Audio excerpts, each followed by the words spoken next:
Salut tout le monde, bienvenue dans cette nouvelle vidéo dans laquelle je vais vous partager quelques techniques que j'utilise pour étudier.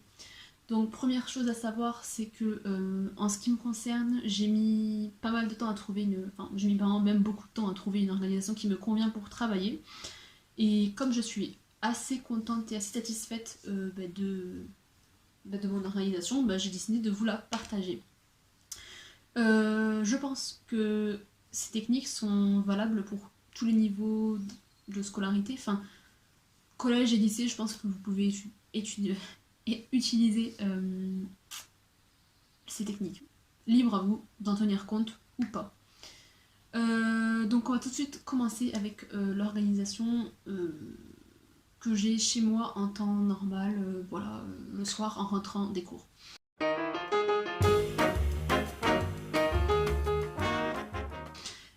Donc pour commencer, on va commencer par le week-end. Ouais, c'est pas logique, mais c'est pas grave, ok, chut, c'est pas grave. En fait, le week-end, ce que j'essaie de faire, c'est que chaque week-end, on a tous des devoirs pour la semaine d'après qui peuvent aller, genre des devoirs qui peuvent aller jusqu'au jeudi d'après, exemple.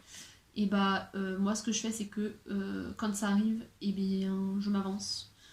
J'essaie de tous les faire. Comme ça, en fait, ça permet d'avoir moins de stress et surtout d'avoir plus d'application dans ce que l'on fait. Parce que en fait, si on les fait au dernier moment, on fait ça dans le speed et donc on bâcle et on s'applique pas.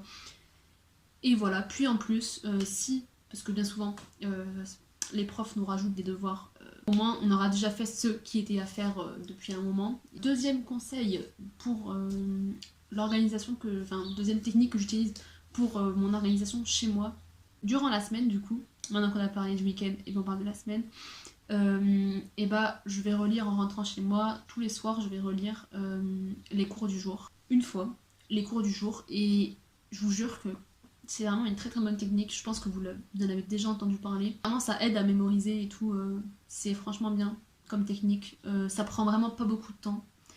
Je pense que moi, dans l'année là, grand max, le maximum que ça a pris c'était 1h30. Donc après, franchement, cette technique c'est selon le temps que vous avez aussi, parce qu'on n'a pas tous le même temps quoi, de disponible. Donc voilà, mais en tout cas, si vous pouvez, franchement, faites-le et rigoureusement, parce qu'il faut pas le faire seulement une fois de temps en temps, il faut le faire quand même tous les jours. Moi, les seuls soirs où je relisais pas mes cours, c'était les soirs où je devais réviser des contrôles, parce que en fait, moi, ce qui prime dans mon organisation, c'est qu'il y ait du temps de travail et du temps pour soi. C'est primordial pour moi, parce que sinon je deviens un peu folle. Du coup, quand il y a des contrôles, je m'y prends généralement 2 jours à l'avance pour réviser. Et du coup, je préfère me mettre à fond sur la révision des contrôles et ne pas relire mes cours du jour. Deuxième partie de la vidéo, ça va concerner les révisions. Donc je vous en ai un peu parlé juste avant, mais là je vais un peu plus préciser certaines choses.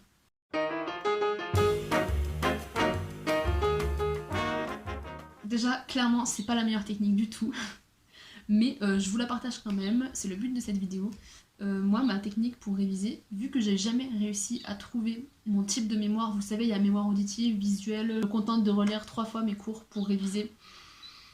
Et honnêtement, cette technique, elle peut paraître un peu nulle comme ça, mais en vrai, ça va si vous respectez, si vous appliquez les techniques que je vous ai dites précédemment, c'est-à-dire relire les cours tous les soirs. Deuxième conseil pour les révisions, que ce soit pour les contrôles ou pour les examens, faites des fiches quoi. Ça c'est très banal, je pense qu'on vous l'a dit, redit. Mais honnêtement, je pense que c'est une bonne technique. Moi j'en fais. Donc après, alors faites-les au fur et à mesure si vous en faites. Ne faites pas tout au dernier moment. C'est long à faire des fiches si vous voulez les faire correctement, etc. C'est long. Je vais vous montrer des exemples de mes fiches. Ok, voici mes fiches. Alors, ce que j'ai fait dernièrement, c'est que pour la culture générale, je vous présenterai cette matière dans une prochaine vidéo, c'est prévu. De toute façon, je continuerai à vous présenter des matières, ne vous inquiétez pas. Voilà, donc j'ai fait des fiches de méthodologie. En fait, je sais pas si ça va s'afficher à l'envers ou pas.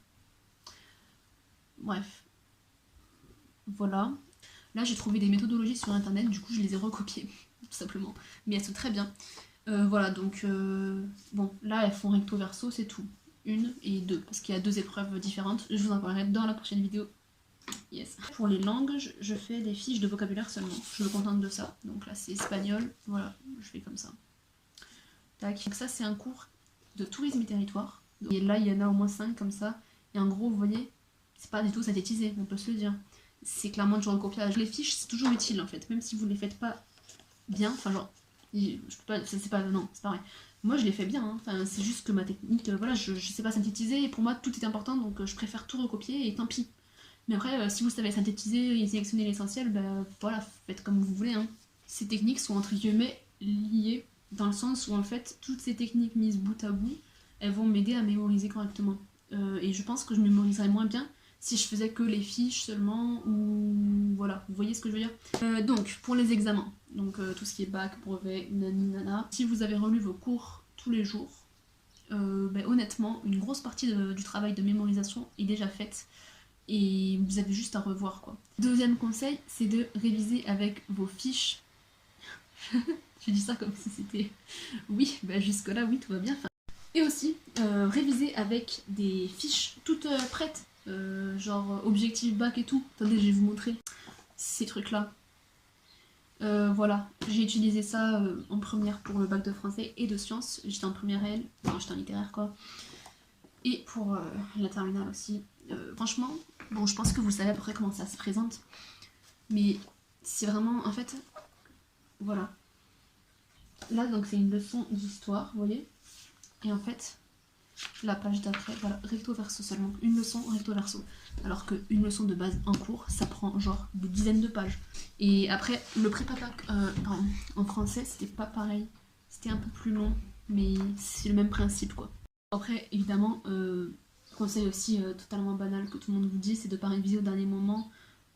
Par exemple, vous avez votre bac ou votre brevet là à la fin de l'année, ne révisez tout, ne révisez pas au dernier moment. Parce que déjà que de base c'est chiant de réviser, mais là, enfin voilà, donc essayez de vous organiser selon le nombre de matières que vous avez révisées. Réviser au dernier moment, c'est vraiment pas une chose à faire, même pour les contrôles de base, hein, parce que vous allez pas retenir grand chose en fait. Mais pour les examens, c'est encore pire, parce que vous avez encore plus de choses à réviser, donc voilà.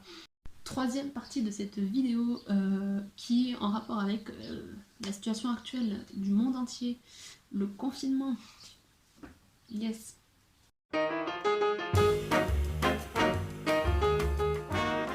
Alors j'ai pas grand chose à vous dire sur le confinement. Alors en fait j'aime pas comment je suis cadrée. Mais...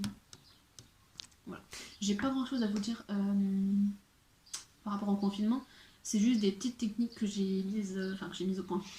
C'est pas moi qui les ai inventées encore une fois, mais que j'ai décidé de mettre en place pour moi, c'est de faire déjà un programme de travail. C'est la seule technique en fait, un programme de travail. En fait, c'est vraiment hyper utile. En fait, vous faites ça vraiment, vous compliquez pas la vie. Hein. Vous faites, voilà, lundi 30 mars exemple, 2 points, et là vous faites une liste, faire ça, et au fur et à mesure que vous faites, et bien vous surlignez. Et franchement, pour s'organiser, se retrouver dans ce qu'on a à faire et se motiver, en fait, c'est vraiment utile pour ces 3 points-là. Après, petit conseil, ne vous surchargez pas de travail chaque jour. Voilà. Enfin, vous faites 2-3 trucs par jour selon le temps que ça va vous prendre, etc. Mais ne vous surchargez pas de travail. Essayez quand même de prendre du temps pour vous, parce que déjà qu'avec le confinement, sinon on devient un peu fou. Alors là, franchement, si vous passez votre vie à travailler, autre chose aussi, même si c'est compliqué, il faut vraiment, je pense, essayer de garder un rythme de travail, surtout si vous passez un examen à la fin de l'année. Si vous lâchez là, même si c'est par contrôle continu et tout, il faut pas lâcher pour autant, enfin voilà, parce que dites-vous, si vous passez le bac ou le brevet, peu importe en fait, après le brevet vous allez en seconde, donc dites-vous que il faut que vous soyez quand même un peu au point pour la seconde, et après le bac vous allez normalement, logiquement, faire des études supérieures, il faut que vous soyez à peu près au point, donc continuez à vous imposer un peu de travail, voilà, pas à des masses, mais imposez-vous-en un petit peu pour garder le rythme. En ce qui me concerne, en fait, je suis, comme vous le savez, en première année de BTS Tourisme. Donc, en fait, concrètement, pour moi, l'année scolaire, elle est terminée là. En fait, elle est finie. Enfin, de base, même s'il n'y avait pas eu le confinement, elle aurait été finie 2 semaines après la rentrée. Là, je suis en vacances. Ma zone est en vacances depuis vendredi. Donc, à l'heure où je tourne la vidéo, on est dimanche 5 avril. Donc, depuis vendredi 3 avril, je suis en vacances. Enfin, je suis censée être en vacances, du moins, ma zone. Et à la rentrée, donc dans 2 semaines, il était censé me rester 2 semaines de cours, sachant que la première semaine, ça aurait été une semaine qui aurait servi à peaufiner les programmes, finir les programmes, etc. Et la deuxième semaine, c'était mes CCF de langue et de gestion de l'information touristique, autre matière que je vous présenterai. Évidemment, vous êtes au courant maintenant. Du coup, voilà. Et ensuite, après ces CCF et tout ça, le 4 mai précisément, j'étais censée commencer 2 mois de stage. Sauf que avec la situation actuelle, ça va être sûrement compromis, donc pas annulé, mais sûrement réduit. Donc notre durée de stage. Donc je sais pas du tout comment ça va se passer. Je sais que mes CCF, déjà, je vous le dis, mes CCF vont être reportés en septembre, donc à la rentrée de ma deuxième année.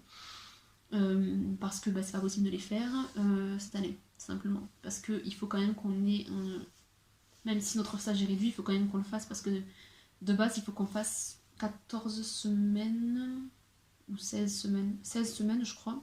Je sais plus. Yes, ça fait con ça. 16 semaines, il me semble, de stage en 2 ans pour valider notre BTS. Mais bon, là, on peut rien y faire, c'est pas notre faute, donc si c'est réduit, c'est réduit. On essaiera peut-être de rattraper en deuxième année, mais c'est pas dit. Donc on verra bien. Je vous tiendrai au courant sur cette situation. La vidéo touche à sa fin, j'espère que ces petites techniques vous auront aidé si vous voulez les mettre en application. Sinon, si vous avez regardé la vidéo jusqu'au bout, merci, hein, c'est cool. Donc évidemment, je vous le répète, ces techniques ne viennent pas de moi. Encore une fois, j'ai demandé conseil soit à mon entourage, soit je suis allée sur YouTube. Enfin voilà, c'est des techniques que j'ai entendues un peu partout et le résultat, il est plus que positif en ce qui me concerne. Je vais vous dire pourquoi. Parce que en fait, c'est la première année, comme je vous ai expliqué, il me semble, auparavant, que j'applique autant ces techniques, autant rigoureusement, on va dire, que je les applique autant rigoureusement, voilà, je vais y arriver. Parce qu'en fait, j'ai commencé à pouvoir mettre en application ces techniques l'année dernière, donc en terminale, parce qu'il y avait le bac à la fin de l'année. Les fiches, j'ai réussi à tenir mon rythme de fiches, mais relire les cours du jour tous les soirs, ça, j'avoue. Il y avait pas mal de moments où j'avais eu la flemme et donc où j'avais pas fait et je l'ai senti. Et là, en ayant appliqué rigoureusement ces techniques cette année, en relisant mes cours tous les jours, sauf quand j'avais des contrôles à réviser, je vois tout de suite la différence. Premier semestre, j'avais 15,51 ou 15,53 de moyenne générale, alors que les autres années, sans appliquer ces techniques, j'ai tourné autour de 12, voire 13, mais souvent 12. Donc certes, c'est pas une grosse évolution, mais c'en est une quand même, j'ai quasiment 16 de moyenne générale. J'espère que cette petite vidéo vous aura plu et vous aura potentiellement aidé.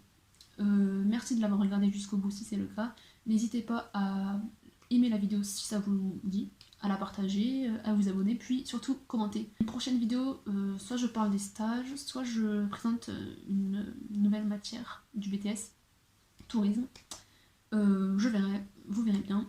Et du coup, merci d'avoir regardé cette vidéo et à plus, ciao!